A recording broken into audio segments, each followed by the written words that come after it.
Muy bien.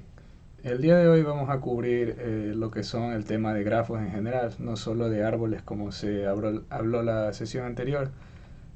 Inicialmente hablamos de estructuras de datos que tienen una implementación en la biblioteca estándar, como lo son las pilas y las colas y las listas enlazadas, que son stack, queue y linked list. También mencionamos que los grafos no están implementados en la biblioteca estándar, ya que existen múltiples implementaciones posibles para esta estructura de datos. En esta clase nos vamos a enfocar precisamente en eso, es decir, vamos a ver varias definiciones de qué son los grafos y bajo qué circunstancias estos pueden ser una estructura de datos apropiadas para nuestro problema. Luego vamos a ver ventajas y desventajas en términos de espacio y tiempo de las distintas formas de representar un grafo. Por último, también vamos a ver dos formas canónicas de recorrer un grafo, porque recorrer un grafo es de las cosas más básicas que podemos hacer sobre esta estructura. Y finalmente vamos a ver implementación en código de las distintas formas de hacer algoritmos de recorrido. Y luego vamos a hacer una resolución de un problema del deber. Bien, cabe mencionar que esta clase no solamente está basada en el libro de Omega App de problemas y algoritmos, sino que también vamos a utilizar la implementación en base a vectores de este libro Competitive Programmers Handbook en ese link.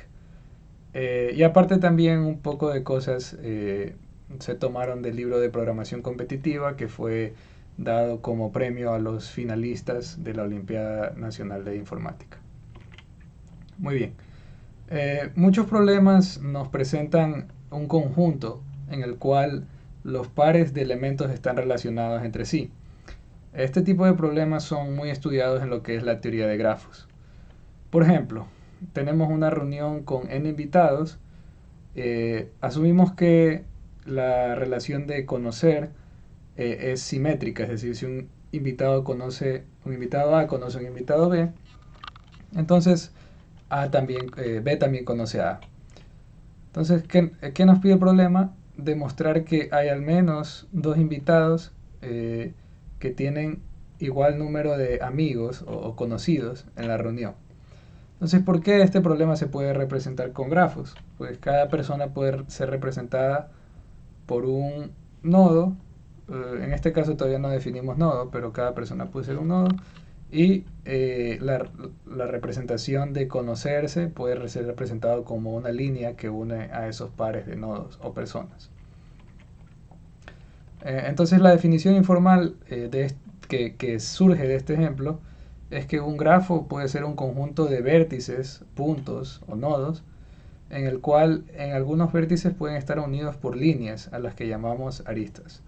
Si volvemos al ejemplo anterior, como ya dijimos, podemos dibujar un punto por cada persona y entre cada par de personas que sean amigos o se conozcan entre sí, colocamos una línea. Por ejemplo, en este ejemplo, la persona 6 es amigo de la persona 4, la persona 4 es amigo de la persona 5 y bueno, así representamos las relaciones entre pares de personas. Ahora, una vez que tenemos visualizada de cierta forma la reunión, podemos ver que cada nodo puede estar conectado o cada persona puede ser amiga de al menos un otro invitado. Esto es una suposición del problema. Y de hecho el problema, si a los que ya han visto un poco de este tema, quizá ellos ya saben que este problema se cumple incluso si una persona no conoce a nadie más.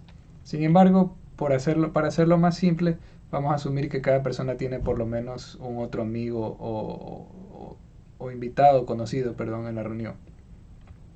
Entonces, cada persona puede estar conectado con al menos otra persona y hay a lo mucho n más 1 personas, quitando a la persona que consideramos. Entonces, ¿qué nos dice esto?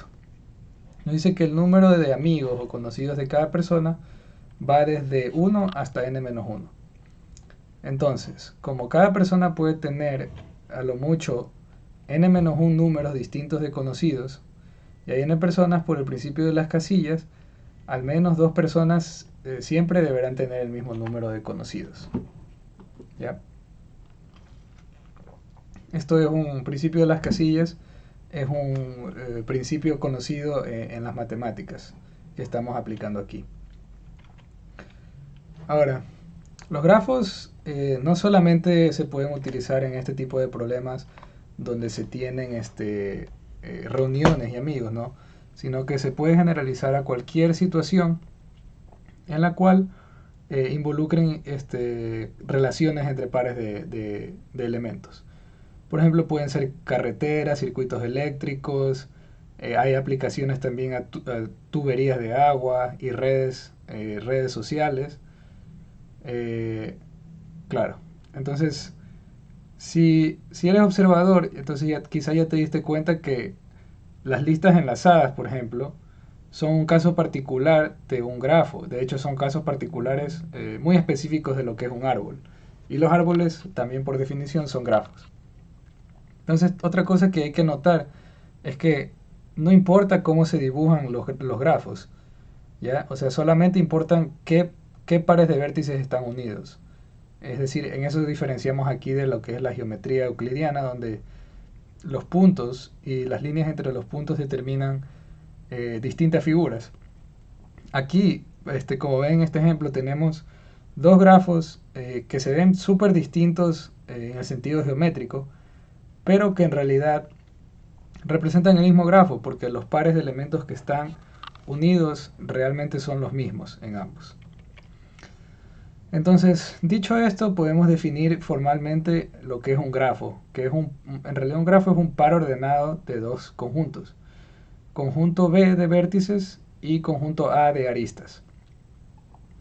Entonces, de esa forma, el grafo anterior se puede representar de esa forma. El conjunto ABCD de vértices y luego un conjunto de pares ordenados con las aristas AB, AD, etc. Entonces, o sea, esta definición de aquí no implica que debamos olvidarnos completamente de dibujar los grafos como puntos unidos por líneas, porque al menos para nosotros los humanos, para las computadoras les va a dar igual, pero a nosotros los humanos se nos hace mucho más fácil ver propiedades de los grafos una vez los tengamos dibujados, ¿ya? Nosotros no tenemos tanta facilidad cuando nos ponen la representación en pares ordenados. Ahora, las aristas pueden tener o no tener lo que se llama peso. Entonces, ¿qué es un peso? Es un entero asignado a cada arista. Estos pesos pueden representar un costo que incurre esa relación entre dos segmentos, como puede ser el tiempo de viajar de un punto a otro punto, en el caso de que sean carreteras o rutas, o cualquier otra propiedad que se pueda representar como un entero con respecto a la relación.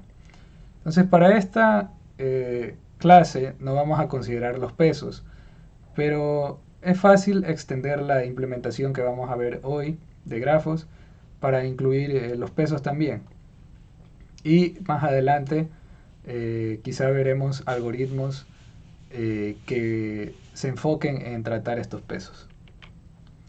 Ahora vamos a ver algunas definiciones relacionadas a los grafos. La primera es el grado o la valencia al hablar de un vértice. ¿Qué es el grado? Aquí lo representamos como delta de B de un vértice. Es el número de aristas que salen de ese, bueno, que salen o que entran en este caso a ese vértice. Por ejemplo, en este dibujo vemos que el nodo 1 tiene grado 2 porque se conecta con el 5 y con el 2. El nodo 6 solo tiene grado 1 porque se conecta solo con el 4. El nodo 4 tiene grado 3 porque se conecta con el nodo 6, 5 y 3.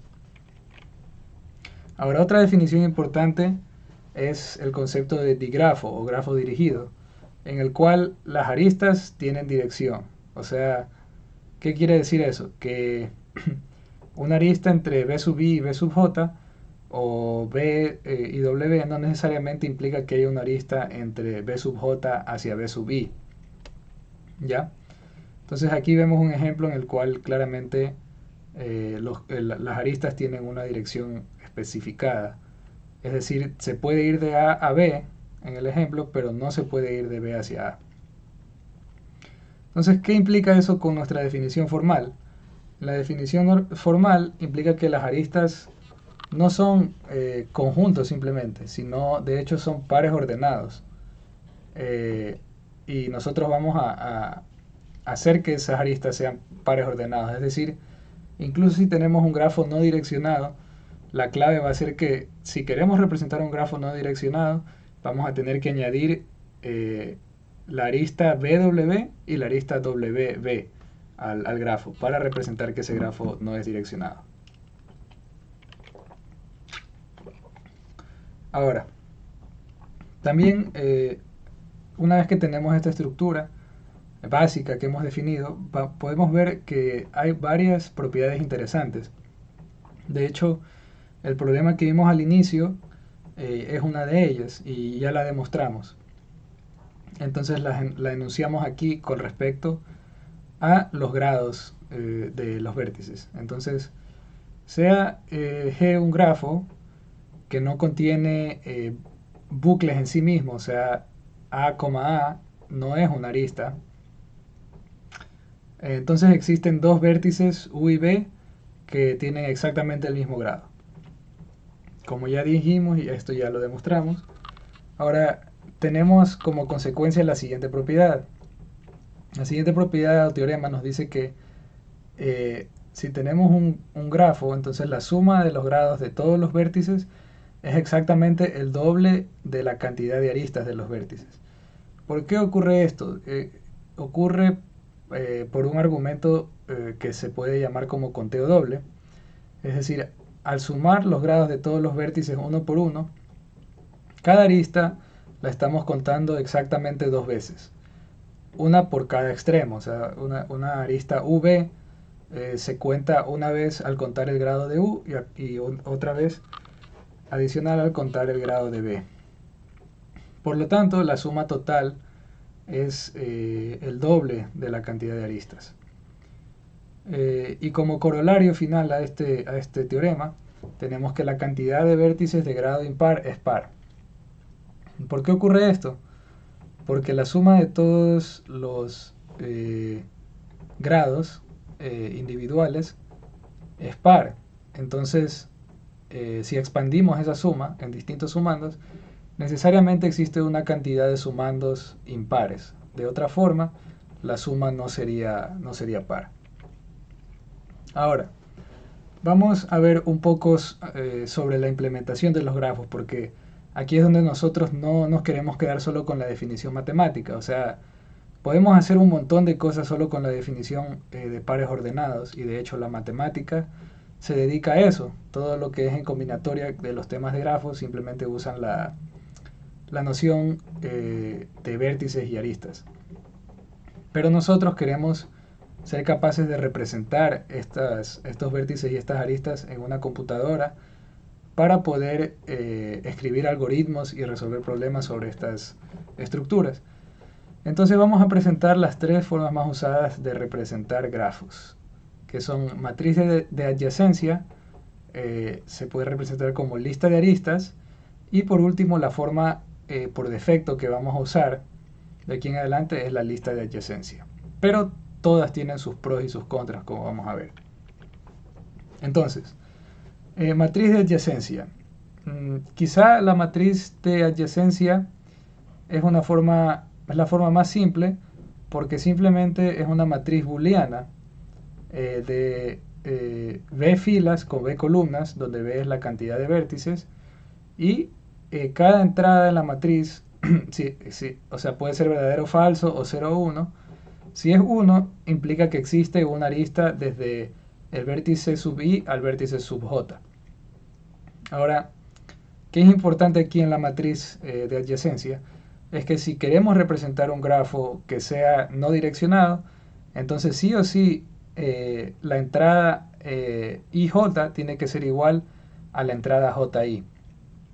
O sea, nosotros tenemos que asegurarnos de eso. Al crear el grafo, nosotros tenemos que asegurarnos de que la matriz cumpla esa propiedad para respetar la invariante de que no tienen dirección.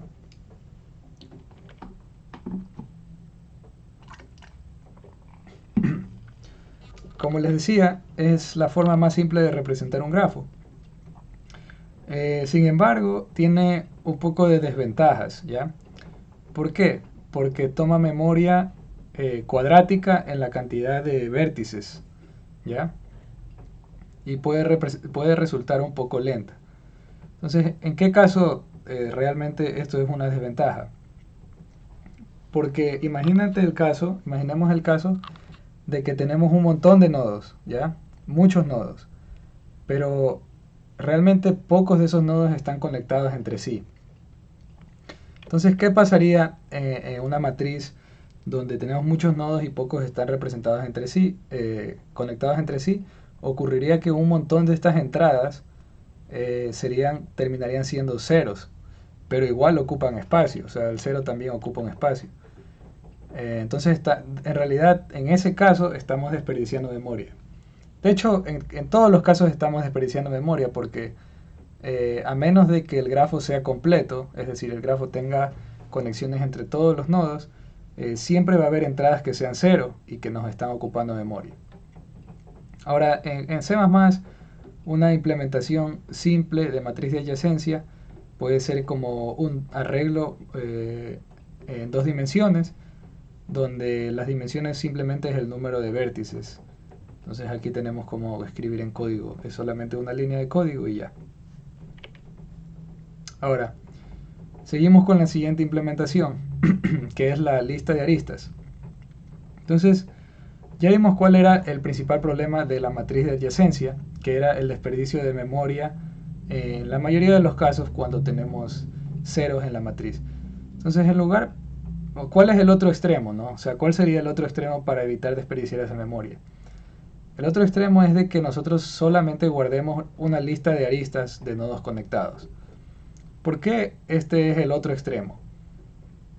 Porque aquí la memoria tiene el tamaño de la lista de aristas, nada más. Y la lista de aristas, de hecho, está acotada por el cuadrado del número de vértices. Eso es fácil de ver. Entonces, esta forma es bien conveniente si necesitamos iterar sobre todas las aristas, porque al iterar sobre todas las aristas no vamos a tener que iterar sobre las entradas que son ceros en la matriz de adyacencia.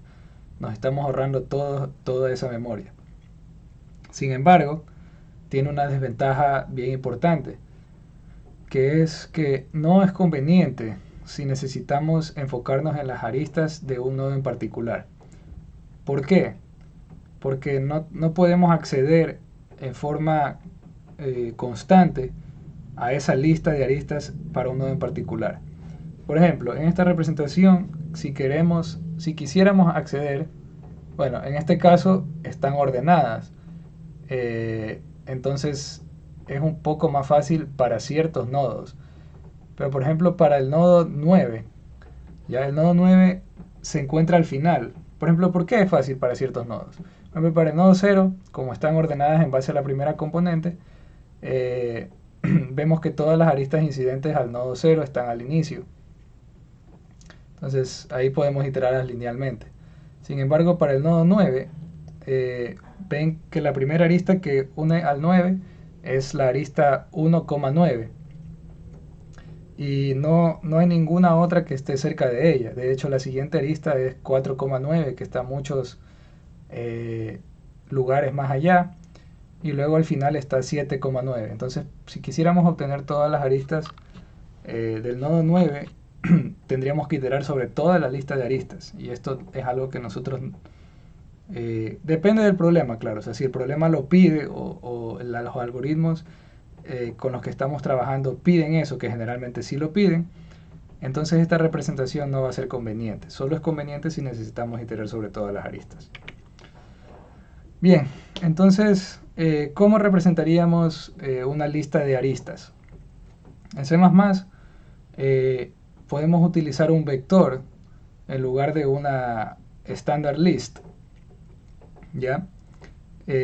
Para representar los pares y obviamente en cada elemento del vector no va a ser un solo elemento, sino va a ser un pair, un par de enteros, ¿ya? Entonces, Cada pair, representa una arista del nodo U al nodo B claramente.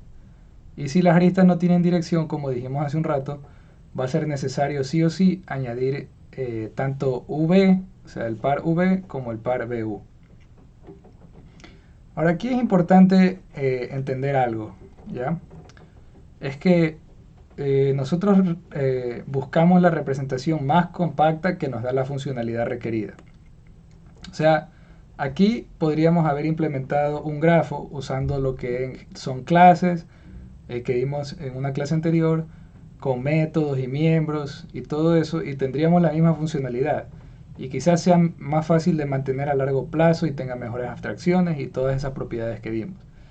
Sin embargo, esta representación lleva que nosotros escribamos bastante código. O sea, es muy verbosa en ese sentido.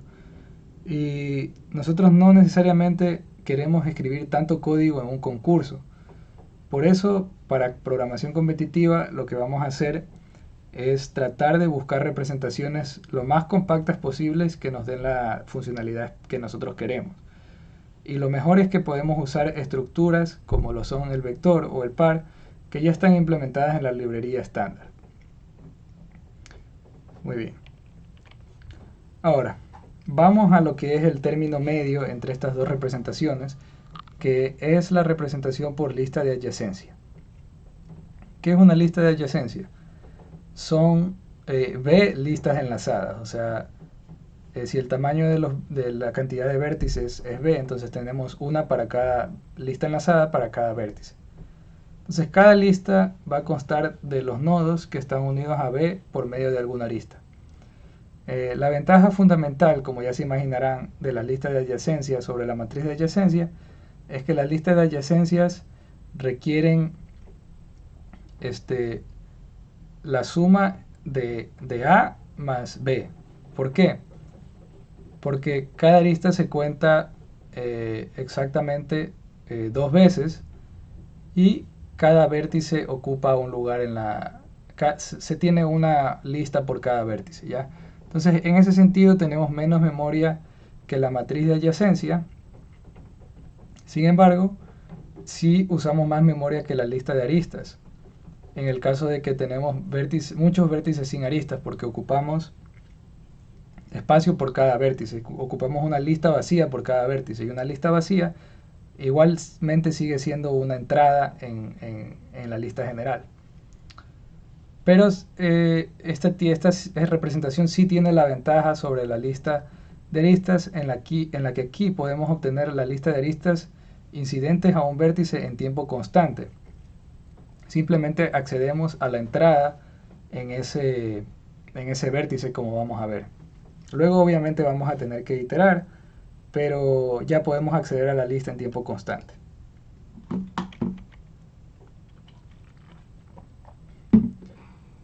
Muy bien. Entonces, ¿cómo representaríamos una lista de adyacencia en C++? Podemos usar un vector.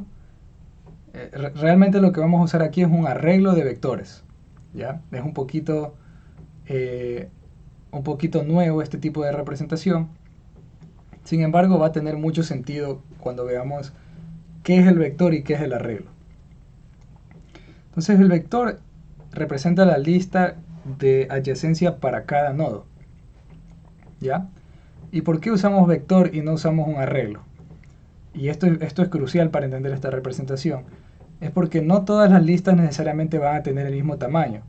O sea, nosotros podríamos asumir que cada nodo tiene a lo mucho B-1, B-1 aristas, y usar un arreglo de tamaño máximo B-1. Pero ¿qué sucede ahí? Ahí caemos realmente lo que va a suceder ahí es que caemos en la misma representación de la matriz de adyacencia, porque vamos a estar reservando memoria que en realidad no vamos a terminar usando, ¿ya? Entonces por eso hacemos esta optimización de usar un vector para cada nodo para representar su lista de adyacencia. Sin embargo, nosotros sí podemos tener una ventaja en el sentido de que sí o sí nosotros vamos a tener n vértices. ¿ya? Y generalmente a nosotros sí nos dan la cantidad de vértices en el grafo al inicio del problema, ¿ya?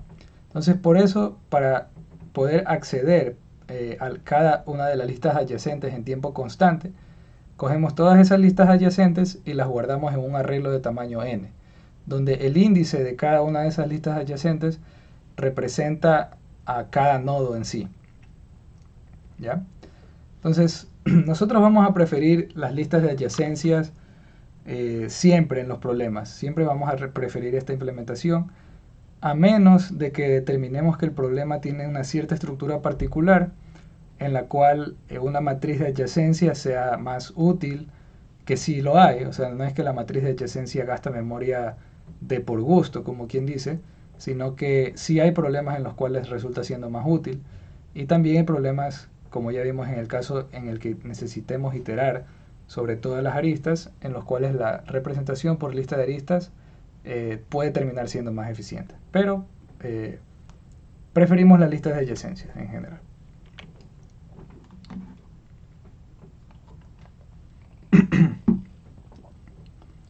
Ahora, ya conocemos los grafos y cómo representarlos en una computadora. Entonces, vamos a empezar con algoritmos en grafos. Ahora sí. ¿Y qué es lo más básico que se puede hacer en un grafo? Obviamente es recorrerlo. Los recorridos en grafos, también llamado búsquedas. ¿Ya? Entonces, vamos a ver un ejemplo de un laberinto, ¿ya? Imaginemos que estamos en un laberinto y nos podemos mover de una a otra casilla si se cumple alguna condición. Por ejemplo, tenemos este laberinto de aquí, donde claramente nos podemos mover de una casilla a otra si no hay una pared que la separe, ¿ya? Entonces, ¿cómo saldríamos de este laberinto? Entonces, claramente podríamos empezar a caminar casilla por casilla y llegar a un punto en el que no podemos salir. O sea, podemos encontrar la salida, ¿no? Podríamos tener suerte y en nuestra caminata por el laberinto encontrar la salida. Sin embargo, puede ocurrir que nos podríamos pasar horas moviéndonos de una casilla a otra y no encontrar la salida. Y si tenemos mala memoria, podríamos incluso repetir caminos. Esto sería súper malo porque, de hecho, o sea, si no tenemos una forma sistemática de ir recorriendo el laberinto, podríamos quedar atrapados para siempre en el laberinto. Entonces, claramente necesitamos una forma sistemática para recorrer los caminos. A la final, si el laberinto es finito, va a existir un número finito de caminos posibles, obviamente. Entonces, si asumimos que sí existe un camino desde el principio hasta el final, lo más lógico es pensar en un recorrido sobre este laberinto que nos permita garantizar que eventualmente, no se sabe en qué tiempo, pero eventualmente vamos a encontrar un camino que nos lleve a la salida. Y en el otro caso en el cual no exista un camino a la salida, nos permita asegurar con certeza que ya no hay un camino posible, ¿ya? Ahora, que para seguir vamos a necesitar definir unas cosas más de las que hemos estado ya hablando un poco. Principalmente con respecto a los caminos. ¿Qué es un camino? Un camino simplemente es una sucesión de vértices, un camino C, una sucesión de vértices tal que nos podemos mover desde un vértice hasta el siguiente mediante una arista. Entonces, ¿qué es lo que implica esto de aquí? Implica que podemos llegar desde el primer vértice hasta el último vértice moviéndonos a través de aristas adyacentes a los vértices intermedios. Por ejemplo, aquí en este ejemplo vemos un camino en un grafo no direccionado desde A, bueno, puede ser desde cualquiera de los vértices, ¿no? Pues pero podemos visualizarlo como que el camino va desde A hasta H. Va A, F, C, D, E, B, H. Entonces, si es que es posible que exista un camino para cada par de vértices, nosotros vamos a decir que ese grafo es conexo. Algunas personas dicen conectado, pero creo que la palabra más usada y más precisa es conexo. Bien, ahora vamos a ver dos recorridos que son súper útiles para recorrer los grafos y ambos resuelven el problema de recorrer el laberinto de forma sistemática, pero lo hacen de distinta forma y van a ser aplicados de distinta forma a distintos problemas que no son los del laberinto obviamente solamente, sino que otros problemas necesitan otros recorridos. Ok, entonces el primer recorrido que veremos va a ser la búsqueda en profundidad. La idea de este recorrido es visitar un camino en su totalidad antes de considerar otro camino. Entonces, ¿a qué nos referimos con recorrer en su totalidad? Nos referimos hasta llegar a un punto donde ya no podemos continuar. Es decir, ya no podemos seguir o bien el siguiente paso nos va a llevar a un nodo que ya hemos visitado en el camino anteriormente, lo cual es un ciclo. Entonces queremos evadir precisamente entrar en ciclos. Entonces una vez que ya recorremos un camino en su totalidad, pasamos al siguiente camino a considerar. Entonces, ¿cómo sería el algoritmo para lograr algo así? Para lograr algo así simplemente empezamos en un nodo y para cada uno de sus nodos adyacentes o de sus vecinos lo visitamos completamente. Y cuando digo visitamos es repetimos esta definición recursivamente para cada vecino. Y es importante que debemos acordarnos de qué nodos ya hemos visitado, como ya dijimos, para no caer en ciclos. Entonces, ¿por qué le llamamos DFS o DFS? Es porque en inglés se llama Depth First Search. ¿Qué quiere decir depth? Depth es precisamente lo que es la profundidad y first quiere decir que priorizamos la profundidad antes que otras propiedades. Y por profundidad me refiero a la profundidad de los caminos.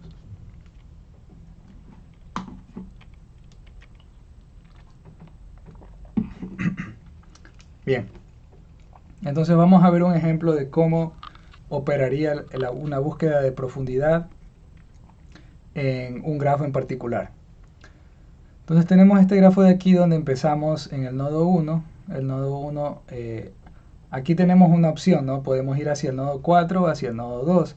Y dependiendo de cómo esté implementado el grafo y del orden en que estén los nodos, este algoritmo nos puede dar distintos recorridos, ¿ya?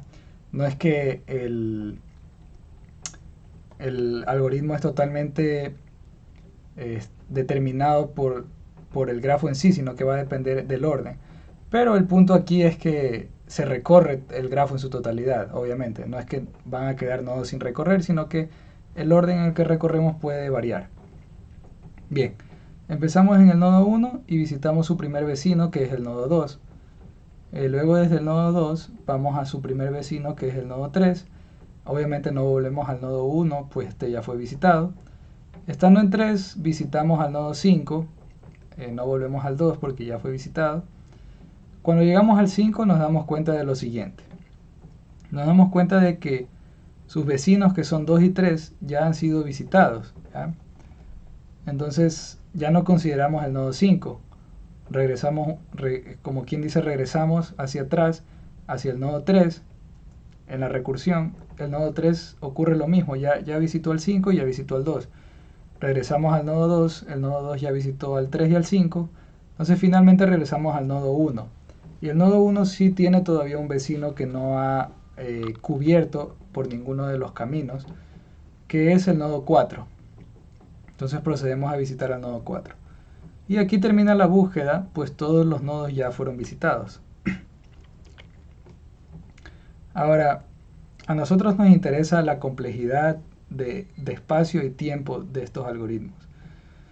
Ya, entonces la complejidad de la búsqueda de profundidad obviamente va a depender de la representación usada para cada grafo. Ya no es lo mismo hacer una búsqueda de profundidad en una matriz de adyacencia, en una lista de aristas o en una lista de adyacencia.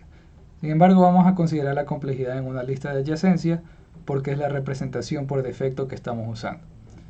Entonces, en una lista de adyacencia visitamos cada nodo y cada arista solamente una vez, por lo que la complejidad es O de tamaño de aristas más tamaño de vértices en tiempo y también va a ser en espacio, como ya vamos a ver. Esta cantidad, que la vamos a ver repetidamente en el caso de las listas de adyacencia, realmente esta cantidad es lineal en el tamaño de la entrada. ¿Por qué? ¿Qué es lo que a nosotros nos interesa? La representación, la complejidad en base al tamaño real de la entrada. ¿Por qué es lineal? Si tiene dos términos. Es lineal porque la entrada no solamente son los vértices, sino que también son las aristas. Entonces el tamaño total de la entrada es el tamaño del conjunto de vértices más el tamaño del conjunto de aristas, que es precisamente lo que vemos aquí. Ahora, existe otra forma de recorrer los grafos, que es visitar por completo, o sea, no por completo, sino visitar todos los vecinos de un nodo cada vez. Sí, y no recorrer el camino en su totalidad, sino cubrir cada nivel del grafo en su totalidad antes de seguir al siguiente nivel. Entonces, de esta forma estaríamos cubriendo cada camino por niveles al mismo tiempo. No cubrimos un camino antes de llegar al otro, sino cubrimos todos los caminos simultáneamente, al mismo tiempo, ¿ya? Entonces, aquí me equivoqué en el título, no se llama búsqueda en profundidad, que es lo que vimos anteriormente, sino es búsqueda en amplitud. La idea de la búsqueda en amplitud es visitar un nodo inicial y luego visitar todos los nodos que se encuentren a una arista de ese nodo. Luego los que se encuentren a dos aristas de ese nodo y así sucesivamente. De esa forma, la búsqueda en amplitud visita todos los nodos que pueden ser alcanzados desde el nodo inicial. Y de hecho tiene la propiedad de que esta forma calcula las distancias desde el nodo inicial mientras recorre por construcción del algoritmo, lo cual es muy útil, como vamos a ver. Entonces tenemos que obviamente recordarnos estas distancias. Entonces vamos a ver un ejemplo de cómo opera este algoritmo. Empezamos en el nodo 1 y visitamos todos sus vecinos. O sea, visitamos el 2 y luego visitamos el 4 o en cualquier orden. Pero no nos enfocamos en un vecino en particular, sino que visitamos los dos. Entonces luego ya estamos en el nodo 2 y visitamos todos sus vecinos que no han sido visitados, como son el 3 y el 5. Y luego también visitamos a la misma vez, bueno, no es a la misma vez, pero me refiero a que no continuamos con el nodo 3, por ejemplo, antes de haber procesado el nodo 4. En el caso del nodo 4 ya no tiene más vecinos, así que ahí termina. Luego vamos a pasar al nodo 3 y visitamos al nodo 6, que es su vecino. Y luego consideramos al nodo 5, que está en el segundo nivel también, que el nodo 3. Sin embargo, el nodo 5 visitaría al nodo 6 y verificamos que el nodo 6 ya fue visitado por el nodo 3. Entonces ahí termina el recorrido. Nuevamente, la búsqueda en amplitud, la complejidad depende de la representación usada para el grafo. ¿Ya? En una lista de adyacencia vamos a visitar cada nodo y cada arista solamente una vez. Y esto es igualito que la búsqueda en profundidad. La complejidad de tiempo es lineal en el tamaño de la entrada. Les repito que aquí me equivoqué en el título de los slides. Este se llama búsqueda en amplitud. Es BFS, de Breadth First Search, donde breadth significa amplitud. Ahora, vamos a ver ciertas aplicaciones de los recorridos para resolver distintos problemas en los grafos. Ahora, ya vimos que un grafo se llama conexo si existe un camino entre cada par de vértices. Pero digamos que nos dan un grafo y nosotros queremos determinar si ese grafo efectivamente es conexo o no. Entonces, ¿cómo determinaríamos eso con los recorridos? Entonces, si nosotros empezamos en cualquier vértice, ¿qué es lo que podemos hacer? Podemos empezar a recorrer el grafo.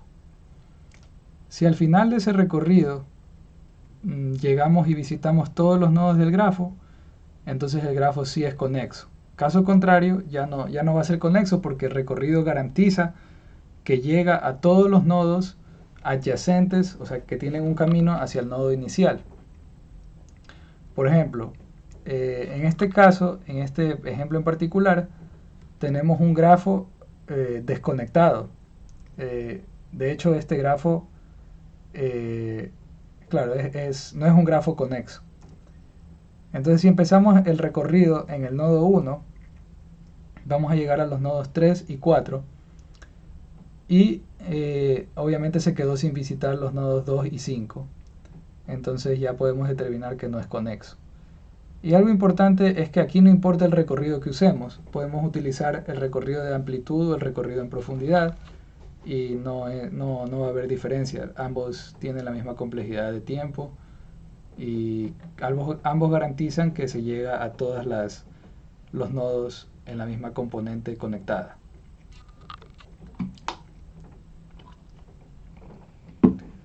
Ahora, ¿qué pasaría si nos piden hallar todas las componentes? Porque claramente en este grafo existen dos componentes conectadas, que son el triángulo 1, 4, 3 y luego está la línea 2 y 5. Entonces podemos extender este algoritmo de recorrer recorriendo varias veces sobre cada nodo, no visitado previamente. Por ejemplo, si recorremos empezando desde el 1, ya visitamos 3 y 4, entonces luego hacemos el recorrido empezando desde 2 porque es el primer nodo que no ha sido visitado y vamos a visitar los nodos 2 y 5. Entonces ya luego ya no tenemos que empezar otro recorrido desde el nodo 3 porque ya ha sido visitado. Entonces así podemos hallar todas las componentes conexas o conectadas. Otra aplicación que quizá ya se intuía es el hecho de encontrar ciclos en un grafo. ¿Por qué? O sea, ¿por qué ya se intuye que tiene que ver con los recorridos? Porque si durante el recorrido nosotros encontramos un nodo que ya ha sido visitado, obviamente este nodo no es el nodo del cual venimos, sino otro nodo. Entonces, ya encontramos un ciclo, porque tenemos dos formas de llegar hacia el mismo nodo. Y otra vez, nuevamente, no importa qué recorrido usemos, podemos usar profundidad o amplitud, no hay ningún problema. Ahora vemos el ejemplo. Empezamos en el nodo 1, aquí ahorita estamos haciendo el recorrido en profundidad. Visitamos el nodo 3, luego vamos al nodo 2 y luego vamos al nodo 5. Una vez llegamos al nodo 5 nos damos cuenta de algo interesante, que es que para seguir avanzando necesariamente tenemos que visitar al nodo 3, ¿ya? Y el nodo 3 ya ha sido visitado. Entonces ahí ya tenemos un ciclo. De hecho, no tenemos el ciclo totalmente, no lo sabemos totalmente, sino sabemos que en el nodo 5 se puede empezar a un ciclo. ¿Ya? O sea, que existe un ciclo que contiene al nodo 5 y luego podemos empezar a recorrer desde el 5 para hallar todos los nodos en ese ciclo. Ahora, hay otra forma de hallar ciclos en un grafo y es simplemente con un cálculo numérico con respecto al número de nodos y aristas en cada componente conectada. ¿Por qué? Porque si una componente tiene, una componente me refiero a un subgrafo conectado de ese grafo. Si hay C nodos y tenemos más de C-1 aristas, por principio de las casillas, necesariamente vamos a tener un ciclo. Es fácil demostrarnos esto y convencernos de este hecho. Bien, por último vamos a considerar el tema de los grafos bipartitos.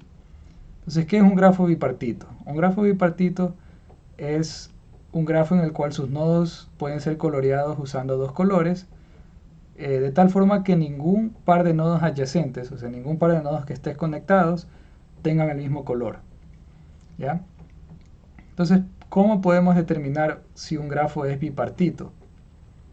Esta es una aplicación un poquito más... es un poco distinta porque incluye coloraciones y no hemos visto este hecho en los grafos todavía.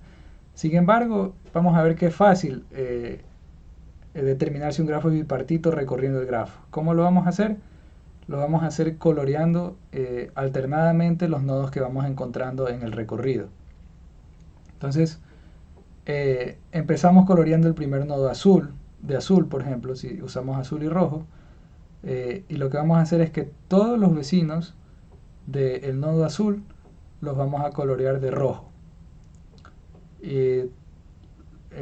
Todos los vecinos de ese nodo rojo, de su vecino, los vamos a colorear de azul, y así sucesivamente, vamos alternando los colores. Entonces, ¿cómo determinaríamos de esta forma si el grafo es bipartito o no? Si en algún momento notamos que dos nodos adyacentes tienen el mismo color, el grafo no va a ser bipartito. Si terminamos el recorrido y esto no ocurre, no solamente podemos determinar que el grafo es bipartito, sino de hecho ya hemos encontrado un coloreo válido. Entonces aquí vemos un ejemplo en el cual empezamos del nodo 1, lo coloreamos de azul, vamos al nodo 2, lo coloreamos de rojo, vamos al nodo 3, lo coloreamos de azul, vamos al nodo 5, lo coloreamos de rojo, y al llegar al nodo 5 nos damos cuenta que lo que deberíamos visitar es al nodo 2, porque hay una arista entre esos dos nodos. Sin embargo, esos dos nodos tienen el mismo color. Por lo tanto, el grafo ya no es bipartito. Ahora, ¿qué es lo importante de... esto ya no tiene que ver con los recorridos, pero tiene que ver con este problema específico. Algo que es interesante acerca de este problema de los coloreos es que nosotros fuimos capaces de resolver este problema de forma eficiente usando recorridos por el hecho de que solamente usamos dos colores, ¿ya? Entonces, ¿qué implica que usemos dos colores? Es que el primer nodo que coloreemos va a determinar el color de todos los demás, al menos en esa componente conectada. Entonces, ¿por qué esto es interesante?